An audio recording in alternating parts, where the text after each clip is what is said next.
Yo soy Cecilia Nogués, estudié física en la UNAM, al igual que realicé mi maestría y doctorado, y desde el año de 1995 soy investigadora del Instituto de Física de la UNAM.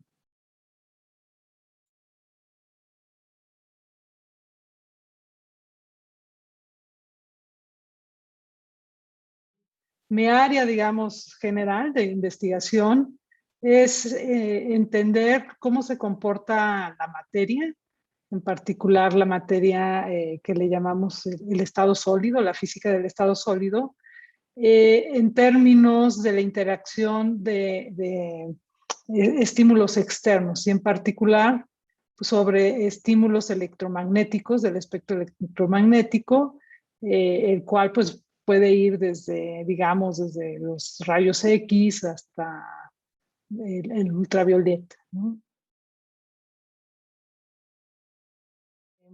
Creo que como físicos hacemos mucho es tratar de entender cómo se comporta la naturaleza ante, digamos, estos estímulos que puede uno, externos que puede uno controlar.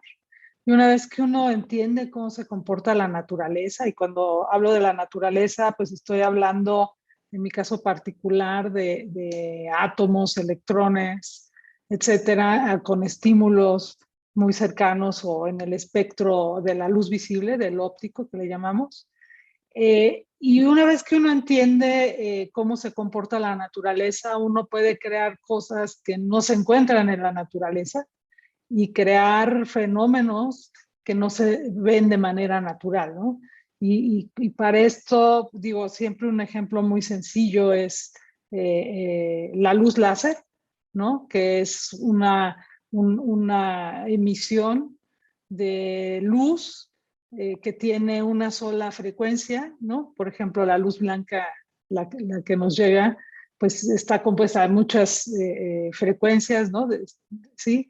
Y en cambio uno puede encontrar y entendiendo cómo es la naturaleza de las cosas, puede uno hacer dispositivos que se comportan de una manera o que tienen un fenómeno físico particular, ¿no? Eso es lo que pues uno hace al final del día, ¿no? Y por eso es que nos podemos estar viendo por la computadora. Las contribuciones que he realizado tienen que ver con esto. Una de ellas es el entender cómo la luz interactúa con la materia a escala nanométrica, cómo partículas, nanopartículas muy pequeñas responden a los estímulos de luz, cómo esos estímulos de luz se pueden concentrar y pueden aumentar, ¿no? O sea, es como agarrar y apachurrar la luz en ciertos puntos, en espacios muy pequeños. Y cómo puedes entonces diseñar la respuesta, ¿no? Y cuando diseñas la respuesta, estás hablando de que puedes diseñar la respuesta a propiedades físicas, propiedades químicas y otras de esa materia tan pequeña, ¿no? Y con ello, pues, construir, digamos, jerárquicamente otros sistemas, ¿no? Entonces, esa ha sido una de, creo, de las aportaciones más importantes que he realizado en mi trabajo, al igual que entender también cómo puede uno tener sistemas que no tienen simetría, ¿no? Y los sistemas que le llamamos quirales, como que viene de la palabra de nuestras manos, ¿no? Quirales, mano. Y estos sistemas tienen un comportamiento en donde la interacción, por ejemplo, entre dos sistemas que no tienen simetría es distinto a dos sistemas que sí la tienen o un sistema que no la tiene y el otro sí la tiene, etcétera. Y en este sentido también hemos encontrado cómo puede uno controlar la respuesta de estos sistemas en diferentes escenarios, ¿no? Digamos. La física es una ciencia experimental más que nada, pero necesitamos teorías para entenderlas y para hacer esto que decía yo de poder después hacer cosas que no existen en la naturaleza, ¿no? Entonces, la parte de teoría y experimento van mucho de la mano, se retroalimentan, porque, o sea, lo que voy es que no es que sea teórico o experimental, sino que va de la mano. Creo que mucho, hay dos cosas a las que vamos, ¿no? Propiamente. Una es en cómo construir sistemas cada vez más complejos, con propiedades más complejas a partir de conceptos minimalistas, si lo quieres ver así, ¿no? Entonces, el entender estos pequeños detalles y a partir de esos pequeños detalles de propiedades físicas, crear sistemas que tengan propiedades más complejas.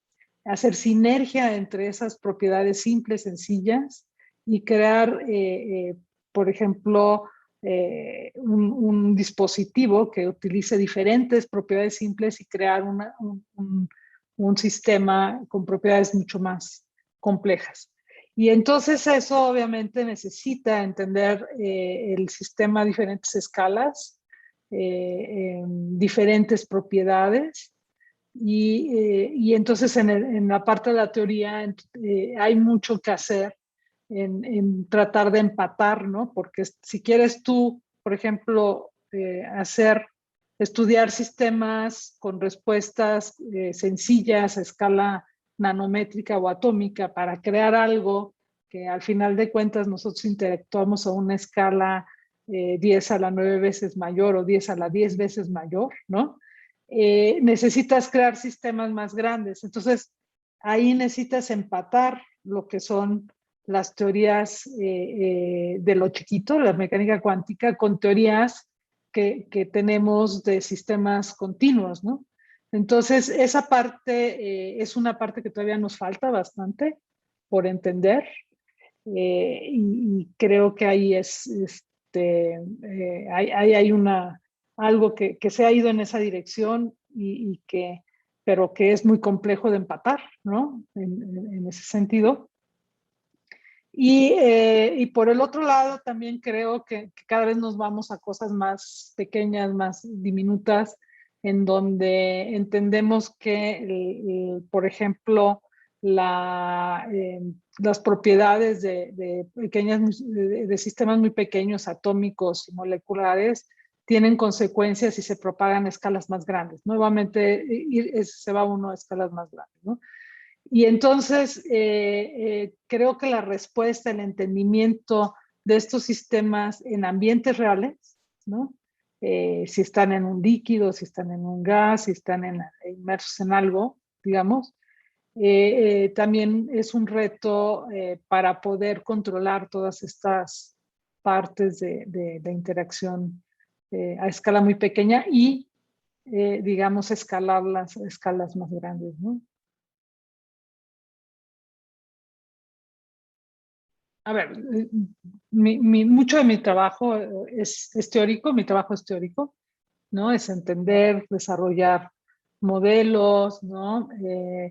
Y lo que a mí me gusta hacer es que esos modelos y esas teorías se puedan realmente verificar experimentalmente o que nosotros podamos entender lo que la gente ve en los experimentos. Entonces, creo que algo que todavía en México nos falta mucho, y yo ya lo dije al principio, la física es una ciencia experimental, que obviamente necesitamos las teorías y los modelos para poderla entender. Creo que lo que más nos hace falta es empatar esta parte experimental y teórica y tener laboratorios con gente muy capacitada que entienda el problema y que diga, bueno, vamos a hacer esto y no importa lo que cueste, tenemos que entender esta parte, ¿no? Y muchas veces eso es lo que se ve más limitado. Desde el punto de vista pues teórico y demás, ahí es mucho más de la cuestión de estar viendo, probando, creando ideas, ¿no? Y demás.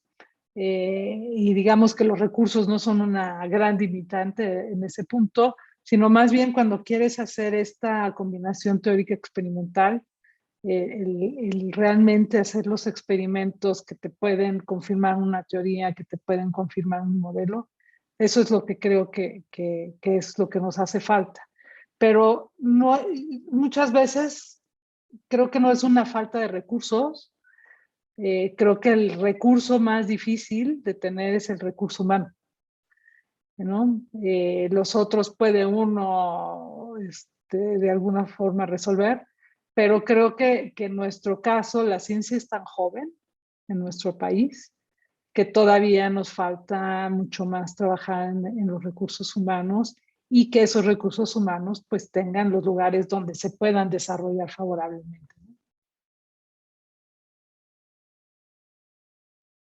Creo que el estar siempre en contacto con estudiantes te permite mantener una visión fresca, hacerte preguntas,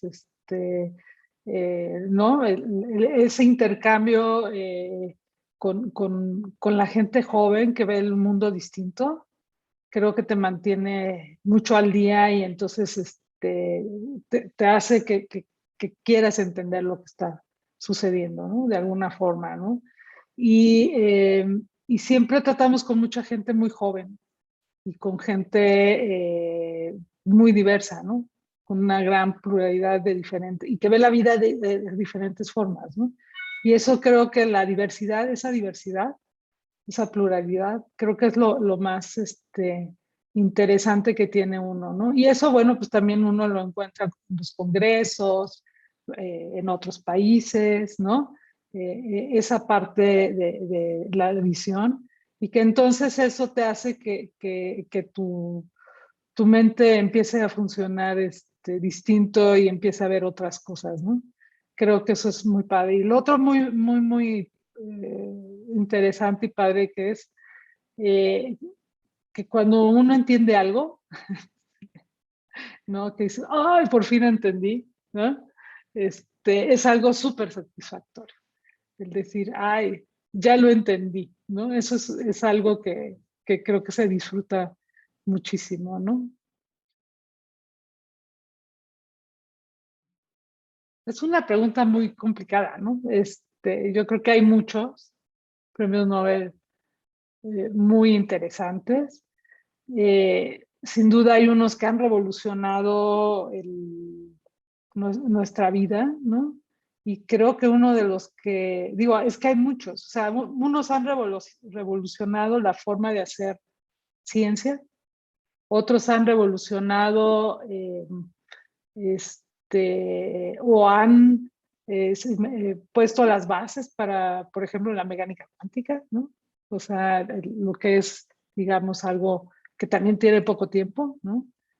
Comparado con otro tipo de áreas, ¿no? De la física. Y hay otros que han permitido, por ejemplo, entender y ver la materia en lo más esencial, ¿no?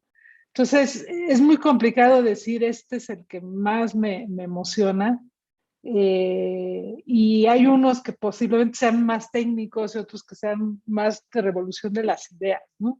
Entonces, no sé, como que cada uno tiene una esencia distinta y un avance distinto.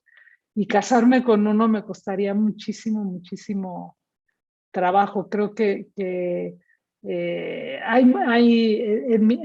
el área en donde yo estoy hay muchísimos premios Nobel y cada uno ha puesto un granito de arena muy importante, ¿no? Para la ciencia que hacemos ahora y para la tecnología con la que vivimos ahora, ¿no? Entonces, sí es muy complicado decirlo. Es- creo que hay muy diversos temas y muy diversas áreas y que todos han impactado mucho, ¿no?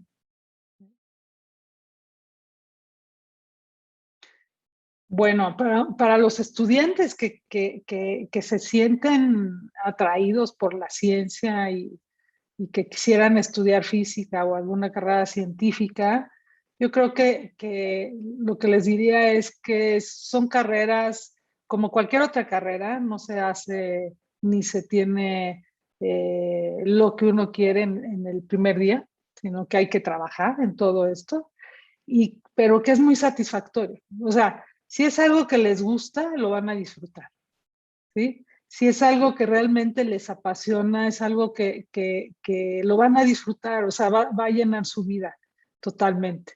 Porque, como les decía, es algo que nos permite interactuar con mucha gente, nos permite intercambiar ideas, nos permite abrir nuestros horizontes, nos permite muchísimas cosas que puede ser satisfactorio, muy satisfactorio, ¿no?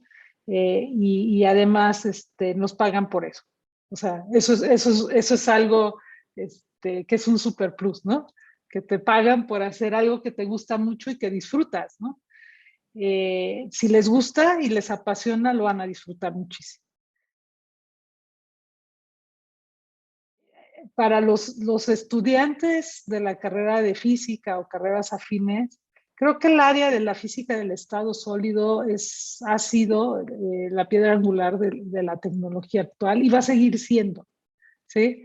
Hay todavía muchas cosas que se tienen que explorar, muchos conceptos básicos que todavía no entendemos y que necesitamos entender pues, para poder mejorar y poder hacer cosas que van y que tienen relación con el desarrollo de la humanidad, ¿no?